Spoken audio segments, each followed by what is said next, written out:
Okay, so very good. I have other question. I'll keep going Sure. with the questions because I think Please. it's better if we do that. Yeah.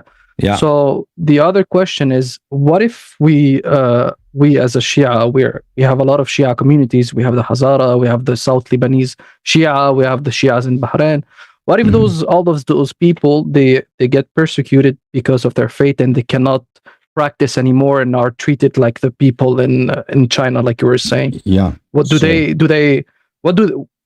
do in this case? In hadith of Ahl al-Bayt alayhim as-salatu was-salam, if there is such an enemy who wants to kill you, destroy you, no matter what you want to do, they want to kill you, or he wants to take over your property, or he wants to force you to change your religion, then you're allowed to push him back, to fight back. That is allowed, and you can do that under the command of another kafir, because the only purpose is you can do that under the command of Bani Umayyah, Bani Abbas, whoever. You can make them allies. And the purpose is not to establish Islamic government. The purpose here, the target is not to topple a government or to establish Islamic. The purpose is just to repel this enemy. So he gives hope. So he understands that he cannot destroy you. So that he understands that he cannot force you to change your religion or take away your property. So in order to safeguard your property, your land, your honor, your life, your religion, you're allowed to engage in jihad, an armed jihad, right? And you don't need the permission of Imam alayhi salam. You do not need the permission of a mujtahid. This is allowed. You can do that. But only to repel and defeat this enemy. Not because the purpose is not that you're establishing an Islamic government, or the purpose is not that you are going to topple a government that's existing and replace it with another government. No, only in those instances. These instances are rare in history. It happens from time to time, like Daesh came to Iraq, right? When Daesh came to Iraq, that's one example. From time to time, there are examples of that. But this is rare. That doesn't happen often.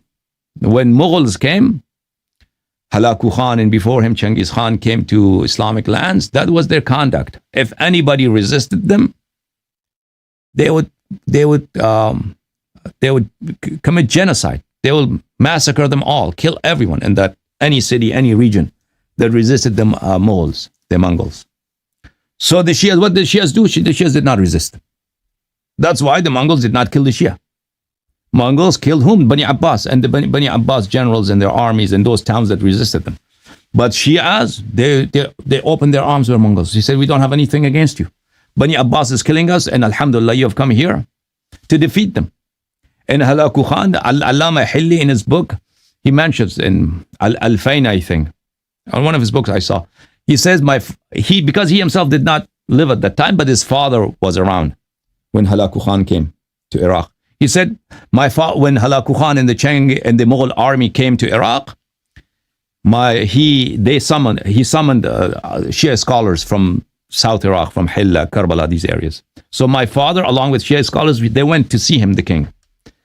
And he told them that we have nothing against you. And our Imam, Ali alayhi salam, has said that you will be victorious. And Halaku Khan was very, very surprised. He said, how? And then my father narrated the sermon from Imam Ali alayhi salam, that khutbah, in which he describes and he prophesizes how the Mughals will come and they will conquer Islamic lands and they will topple the government. And he was happy, and then he didn't bother with Shia. So if that's the answer. So if an enemy comes and he becomes so oppressive that that's what he's going to do, then you're allowed to repel him, yes.